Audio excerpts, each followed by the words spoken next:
श्रद्धा ज्ञान देती है, नम्रता मान देती है, योग्यता स्थान देती है, पर तीनों मिल जाए तो व्यक्ति को हर जगह सम्मान देती है।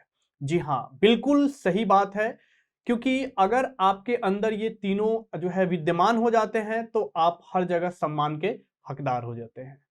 नमस्कार दोस्तों, मैं हूं कुंदन जायसवाल और बहुत बहुत स्वागत है आपका सरकारी परीक्षा के इस YouTube चैनल पे, जहां हम रोज की तरह आज भी आपके साथ डेली करंट अफेयर्स, जो कि काफी ज्यादा इंपॉर्टेंट महत्वपूर्ण जो है करंट अफेयर्स डिस्कस करने वाले हैं और उनसे जुड़ी जो है कुछ एडिशनल इंफॉर्मेशन भी डिस्कस करने वाले हैं। आप जो है मेरे साथ वीडियो के लास्ट तक जरूर बने रहिएगा, क्योंकि अगर आप वीडियो के लास्ट तक बने रहते हैं तो आपको वो सारी जो है इंफॉर्मेशन करंट अफेयर से रिलेटेड दी जाएंगी जो आपके आने वाले एग्जाम्स में जो है पूछे जा सकते हैं। और कोशिश ये भी कीजिएगा कि जो करंट अफेयर्स यहाँ पे मैं डिस्कस कर रहा हूँ, उसकी जो एडिशनल इंफॉर्मेशन डिस्कस कर रहा हूँ, उसमें आपको जो भी इंफॉर्मेशन इंपॉर्टेंट लगता है उसे आप कहीं नोट डाउन जरूर कर लेना, क्योंकि आपके आने वाले एग्जाम्स के लिए ये शॉर्ट नोट आपके लिए काफी ज्यादा हेल्पफुल हो सकते हैं। तो बिना देर किए वीडियो को आगे बढ़ाते हैं और देखते हैं हमारा आज का most important first question. Who has been appointed as United Nations chief envoy on technology? संयुक्त राष्ट्र प्रमुख के प्रौद्योगिकी दूत के रूप में किसे नियुक्त किया गया है? हमारे ऑप्शन है, option A Maria Francesca Spatolisano, option B Antonio Guterres, या ऑप्शन सी मोगेंस लाइकेटोफ्ट, या ऑप्शन डी अमनदीप सिंह गिल। जी, संयुक्त राष्ट्र प्रमुख के प्रौद्योगिकी दूत के रूप में इनमें से किसे नियुक्त किया गया है? चलिए सही जवाब देखते हैं। सही जवाब है ऑप्शन डी अमनदीप सिंह गिल। जी, ये एक भारतीय हैं जिन्हें अभी हाल ही में संयुक्त राष्ट्र प्रमुख के प्रौद्योगिकी दूत के रूप में इन्हें नियुक्त किया गया है। जी, और इनकी जो अपॉइंटमेंट की गई है वो UN secretary general Antonio Guterres के द्वारा की गई है। अगर हम अमनदीप सिंह गिल जी की बात कर ले तो ये साल 2016 से 2018 तक भारत की तरफ से जो है ये परमानेंट रिप्रेजेंटेटिव्स थे। कहां पर? कॉन्फ्रेंस ऑन डिसआर्मामेंट इन जिनेवा में। ठीक है, और इनके अगर हम जो है पूर्व काम की भी बात कर ले कि इससे पहले ये और भी क्या इन्होंने जो है कार्य किया हुआ है, तो ये यूनाइटेड नेशन के सेक्रेटरी जनरल के high level panel on digital cooperation के ये एग्जीक्यूटिव डायरेक्टर और को लीड भी रह चुके हैं। ठीक है, काफी इंपॉर्टेंट पर्सनालिटी है, ये यूनाइटेड नेशन से काफी जुड़े हुए भी हैं, इसीलिए इन्हें जो है यूनाइटेड नेशन सेक्रेटरी जनरल के प्रौद्योगिकी दूत के रूप में नियुक्त भी किया गया है। ठीक है, इनकी और भी अगर हम बात कर ले तो देखते हैं कि इन्होंने जो है स्टैनफोर्ड यूनिवर्सिटी में ये विजिटिंग स्कॉलर के रूप में भी इन्होंने अपना जो है योगदान दिया हुआ है। आगे बढ़ते हैं, देखते हैं हमारा अगला सवाल। R Subramanya Kumar has been appointed as managing director and CEO of which bank? R Subramanya Kumar को किस बैंक का प्रबंध निदेशक और सीईओ नियुक्त किया गया है? जी, नाम है आर सुब्रमण्य कुमार। जी, इन्हें किसी बैंक के प्रबंध निदेशक और सीईओ के रूप में नियुक्त किया गया है। हमारे ऑप्शन है, option A ICICI bank, option B RBL bank, option C Kotak Mahindra bank, या option D Ujjivan small finance bank.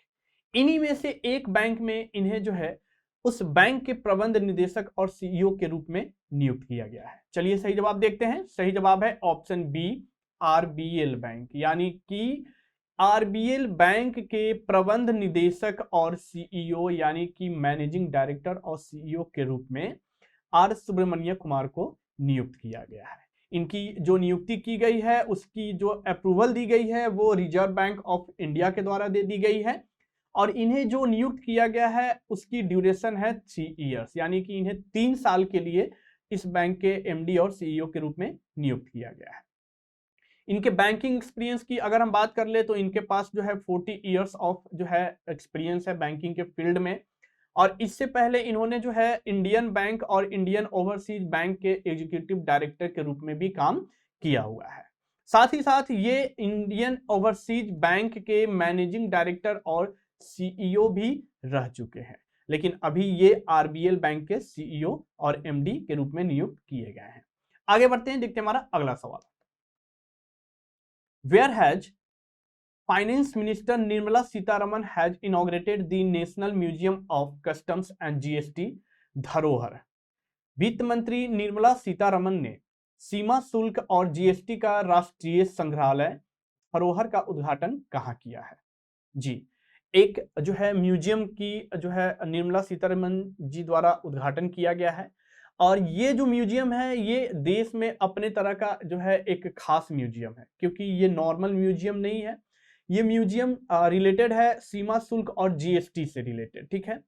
तो इसी से रिलेटेड एक म्यूजियम जिसका नाम दिया गया है धरोहर, इस म्यूजियम का उद्घाटन कहाँ किया गया है? हमारे ऑप्शन है, option A Goa, option B Manipur, option C Nagaland या ऑप्शन डी दिल्ली। चलिए सही जवाब देखते हैं। सही जवाब है ऑप्शन ए गोवा। जी, इस म्यूजियम का उद्घाटन हमारे देश के फाइनेंस मिनिस्टर निर्मला सीतारमन जी द्वारा गोवा के पणजी में इसका उद्घाटन किया गया है। ये आपको जो बिल्डिंग दिख रही है ये ब्लू बिल्डिंग दिख रही है और ये 2 स्टोरी बिल्डिंग है, यानी कि ये डबल स्टोरी बिल्डिंग है। ये एक समय में जब गोवा में जो है पुर्तगालियों का शासन था, उस समय में इस बिल्डिंग को अल्फांडेगा के नाम से जाना जाता था।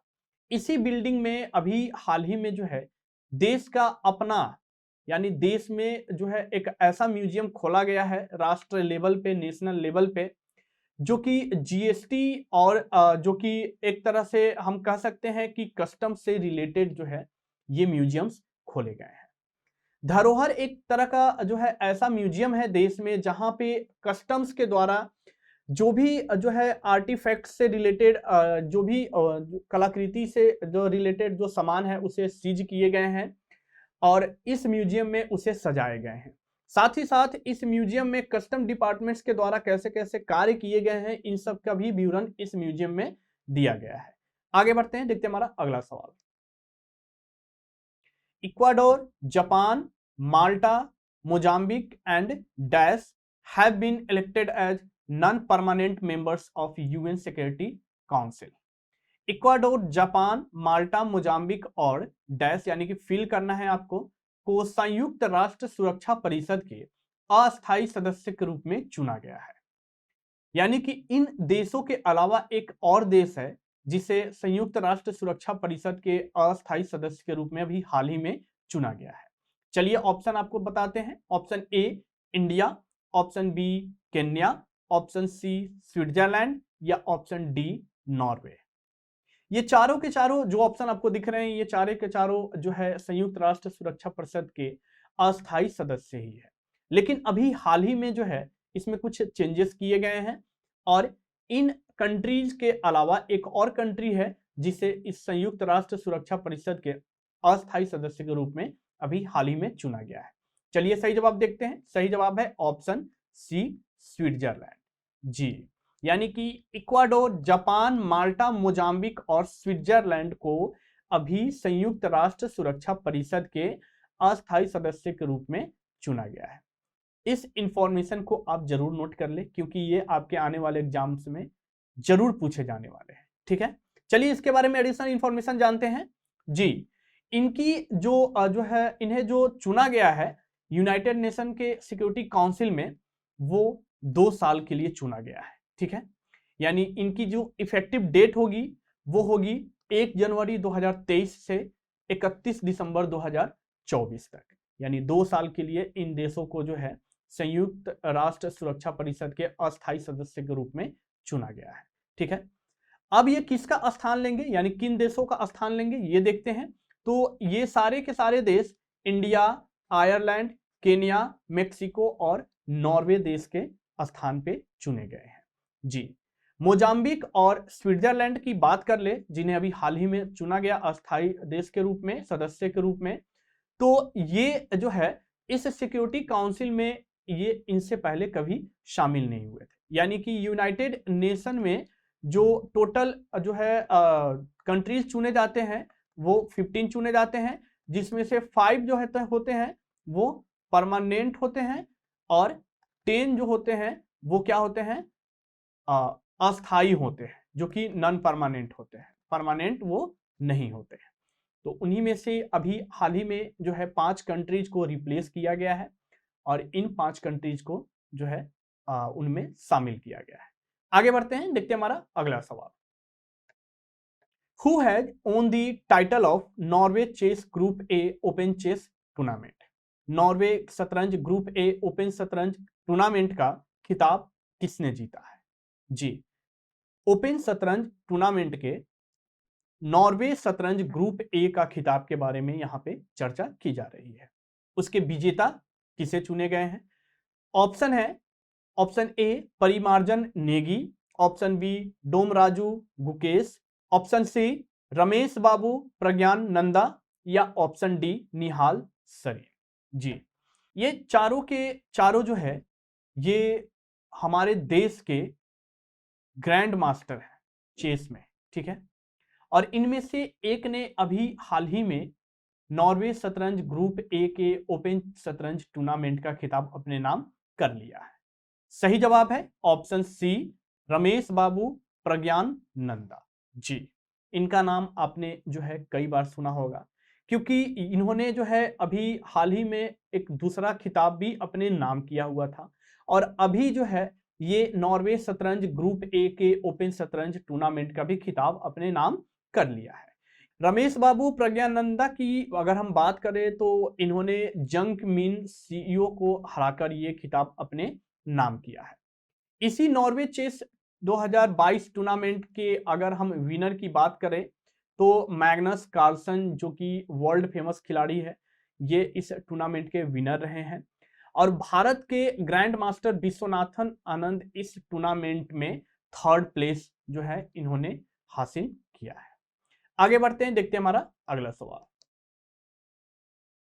हमारा जो अगला सवाल है वो है who has become the world's second longest reigning monarch slash queen in history recently? हाल ही में इतिहास में दुनिया के दूसरे सबसे लंबे समय तक राज्य करने वाले सम्राट या रानी कौन बने या बनी है? यहाँ पे आपको चर्चा की जा रही है दुनिया में दूसरे नंबर पे सबसे ज्यादा जो है समय तक, लंबे समय तक शासन करने वाले की यहाँ पे चर्चा की जा रही है। अभी हाल ही में इन्होंने जो है रिकॉर्ड को तोड़ा है। ऑप्शन है, option A king Bhumibol Adulyadej, option B queen Elizabeth second, option C Naruhito, या option D Maha Vajiralongkorn. जी, आपको बताना है कि इनमें से अभी हाल ही में दुनिया के दूसरे सबसे लंबे समय तक राज्य करने वाले सम्राट या रानी कौन बने या बनी। ठीक है, सही जवाब देखते हैं। सही जवाब है ऑप्शन बी क्वीन एलिजाबेथ द्वितीय, यानी कि क्वीन एलिजाबेथ सेकेंड। कहां की है? सबको पता होगा, यूके, यानी कि ये ब्रिटेन की महारानी है।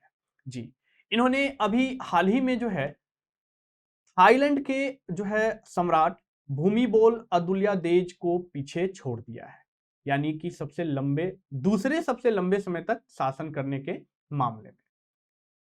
अगर हम जो है शासन की बात करें तो इस धरती पे सबसे लंबे समय तक शासन करने वाले फ्रांस के सम्राट लुइस 14 थे। इन्होंने जो है 1643 से 1715 तक शासन किया था, यानी टोटल जो है देख ले तो 72 ईयर एंड 110 डेज इन्होंने इतने समय तक शासन किया था।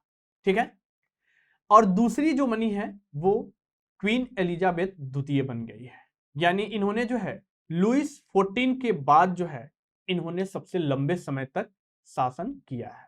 ठीक है, इन्हें जो है क्वीन एलिजाबेथ द्वितीय को 1953 में क्राउन पहनाया गया था, और ये 2015 में लॉन्गेस्ट सर्विंग ब्रिटिश मोनार्क भी बन गई थी, यानी कि ब्रिटेन में शासन करने वाली जो है सबसे लंबे समय तक जो है ब्रिटेन की महारानी भी बन गई थी। ठीक है, आगे बढ़ते हैं, देखते हैं हमारा अगला सवाल। Cho Son Hui has been appointed as the first female foreign minister of which country? Cho Son हुई को किस देश की पहली महिला विदेश मंत्री के रूप में नियुक्त किया गया है? हमारे ऑप्शन है, option A Japan, option B China, option C North Korea, या ऑप्शन डी साउथ कोरिया। ये इन देशों में से एक देश की पहली महिला विदेश मंत्री बनी है। चलिए सही जवाब देखते हैं। सही जवाब है ऑप्शन सी नॉर्थ कोरिया। जी, ये नॉर्थ कोरिया की पहली महिला विदेश मंत्री के रूप में इन्हें अभी हाल ही में नियुक्त किया गया है। नॉर्थ कोरिया के शासक किम जोंग के द्वारा इनकी जो अभी हाल ही में नियुक्ति की गई है। और इससे पहले ये नॉर्थ कोरिया के वाइस फॉरेन मिनिस्टर के रूप में ये कार्य कर रहे थे, लेकिन फॉरेन मिनिस्टर बनने वाली नॉर्थ कोरिया की ये पहली महिला बन गई है अभी हाल ही में। इन्होंने राई सॉन ग्वान की जगह ली है। आगे बढ़ते हैं, देखते हैं हमारा अगला सवाल। Navigation firm Map My India has collaborated with which space agency to enhance the quality of its 3D maps. Navigation firm Map My India ने अपने 3D मानचित्रों की गुणवत्ता बढ़ाने के लिए किस अंतरिक्ष एजेंसी के साथ सहयोग किया है, यानी कि हाथ मिलाया है। हमारे ऑप्शन है, option A ISRO, option B NASA, option C ESA या ऑप्शन डी जैक्सा। जी चलिए सही जवाब देखते हैं। सही जवाब है ऑप्शन ए इसरो। जी navigation firm Map My India ने अभी हाल ही में 3D मानचित्रों की गुणवत्ता बढ़ाने के लिए इन्होंने इसरो अंतरिक्ष एजेंसी के साथ अभी हाथ मिलाया है। बाकी जो ऑप्शन दिख रहे हैं आपको, ये भी किसी न किसी देश के स्पेस एजेंसी है। नासा अमेरिका के, ESA यूरोपियन स्पेस एजेंसी है और जैक्सा जापान के। ये आपको याद होने चाहिए। अब इनके बारे में कुछ एडिशनल इंफॉर्मेशन जानते हैं। तो मैप माई इंडिया की बात कर ले तो ये हमारे देश की एक नेविगेशन फॉर्म है। जैसे मैप वगैरह आप यूज करते हैं, उसी तरह से ये मैप माई इंडिया एक नेविगेशन फॉर्म है हमारे देश की। इन्होंने जो अभी हाल ही में इसरो के साथ हाथ मिलाया है, वो बेसिकली 3D मैप्स जो हम मैप में देखते हैं उसकी क्वालिटी को और बेहतर बनाने के लिए इन्होंने इसरो के साथ हाथ मिलाया है। और साथ ही साथ ये जो है मेटावर्स में जो है लॉन्च करने की भी तैयारी कर रहे हैं एक तरह से। तो इसलिए इन्होंने जो है इसरो के साथ हाथ मिलाया है। इस हाथ मिलाने की वजह से, यानी कि एक दूसरे के बीच कोलैबोरेशन के कारण अब क्या होगा कि जो मैप माई इंडिया के जो यूजर्स है वो अब vegetation map, heat maps, air quality maps या कोई भी लोकेशन से जुड़ी अदर इंफॉर्मेशन जो वो सर्च कर रहे हैं अपने रूट में या अपने इंटरेस्ट के अकॉर्डिंग, अब वो आराम से इस मैप के थ्रू देख सकते हैं। इसीलिए इन्होंने इसरो से जो है हाथ मिलाकर इस चीज को आगे बढ़ाने के लिए एक दूसरे का सहयोग किया है। आगे बढ़ते हैं, देखते हैं हमारा अगला सवाल। NJ Ojha has been appointed as ombudsman under Mahatma Gandhi National Rural Employment Guarantee Scheme for how many years? NJ ओझा को महात्मा गांधी राष्ट्रीय ग्रामीण रोजगार गारंटी योजना, जिसे मनरेगा भी बोलते हैं, के तहत कितने साल के लिए लोकपाल नियुक्त किया गया है। इनकी लोकपाल के पद पे नियुक्ति की गई है NJ ओझा को, लेकिन कितने साल के लिए। हमारे ऑप्शन है, option A 2 years, option B 3 years, option C 4 years या ऑप्शन डी 5 years। सही जवाब देखते हैं। सही जवाब है ऑप्शन ए 2 years, यानी कि इनकी जो नियुक्ति की गई है वो 2 साल के लिए की गई है। मनरेगा के लोकपाल के पद पर नियुक्ति की गई है।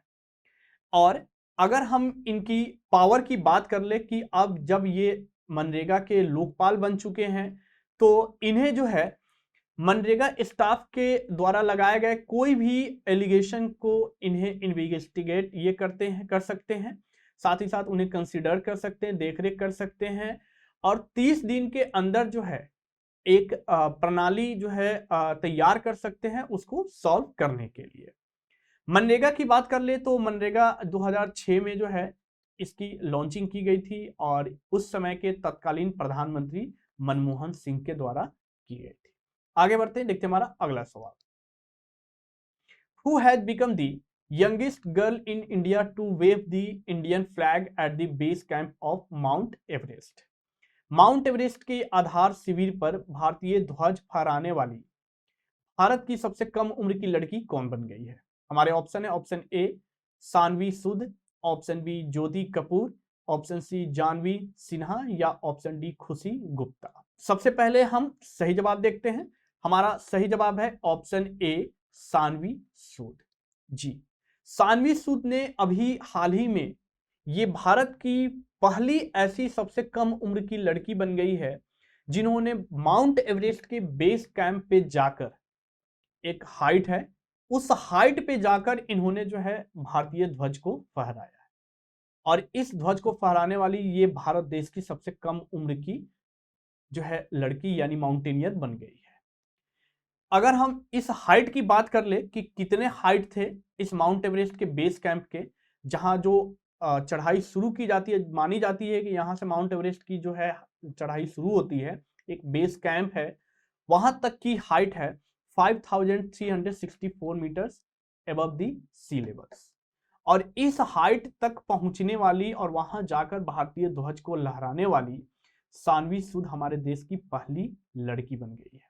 जी, इनकी उम्र जो है मात्र 7 साल है और ये पंजाब से बिलोंग करती है।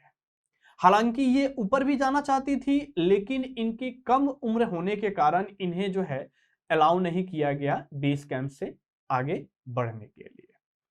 तो दोस्तों, काफी ज्यादा जो है इंपॉर्टेंट इंफॉर्मेशन मैंने आपके साथ आज शेयर किया, जो कि हाल ही में जो है घटना हुए करंट अफेयर से रिलेटेड ये सारे के सारे आपके एमसीक्यूज और इंफॉर्मेशन थे। अगर आप और भी जो है डिटेल इंफॉर्मेशन करंट अफेयर से जुड़ी, वन लाइनर से जुड़ी, वीकली न्यूज से जुड़ी या स्टैटिक जीके से जुड़ी पढ़ना चाहते हैं तो आप sarkaripariksha.com को फॉलो जरूर कर सकते हैं। वहां पे आपको इन सब जो है इंफॉर्मेशन की अच्छे तरीके से आपके लिए जानकारी उपलब्ध कराई गई है। साथ ही साथ अगर आप किसी भी सोशल मीडिया चैनल, चाहे वो फेसबुक, टेलीग्राम, ट्विटर पे भी अगर आप अवेलेबल है तो हम वहां भी अवेलेबल है, आप हमें वहां भी फॉलो और अपने दोस्त, अपने रिलेटिव्स के साथ शेयर कर सकते हैं।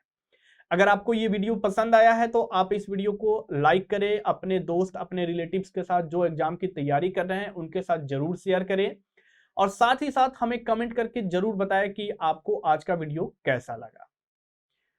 दोस्तों, अगर आप इस चैनल पे नए हैं तो आप इस चैनल को सब्सक्राइब करना भी मत भूलें, और साथ ही साथ बेल आइकन को भी प्रेस कर ले, क्योंकि इस चैनल के माध्यम से आपको करंट अफेयर्स के साथ साथ स्टैटिक जीके की भी जो है वीडियोज अवेलेबल कराई जाती है, लाइव क्लासेस अवेलेबल कराई जाती है, प्रीवियस ईयर्स पेपर्स की वीडियो अवेलेबल कराई जाती है, तथा और भी बहुत सारे एग्जाम्स के सीरीज भी चलाई जाती है।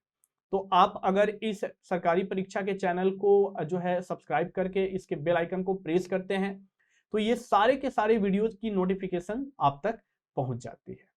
तो दोस्तों, अच्छे से पढ़ते रहिए और करंट अफेयर्स को काफी मजबूत बनाते रहिए। हम आपके जो है पर डे करंट अफेयर्स आपके साथ चर्चा इसलिए करते हैं ताकि आपसे कोई भी जो है इवेंट्स यानी कोई भी घटना आपसे छूट नहीं जाए, और उनसे जुड़ी अगर कोई भी सवाल आपके एग्जाम में पूछे जाते हैं तो आप उससे वंचित न रह पाए। इसीलिए हम रोज आपके लिए 6:30 बजे सुबह जो है डेली करंट अफेयर्स और कुछ इंपॉर्टेंट इंफॉर्मेशन आपके साथ डिस्कस करते हैं। तो आप अच्छे से तैयारी करते रहिए और अपने एग्जाम को जो है अच्छे से क्लियर करते रहिए।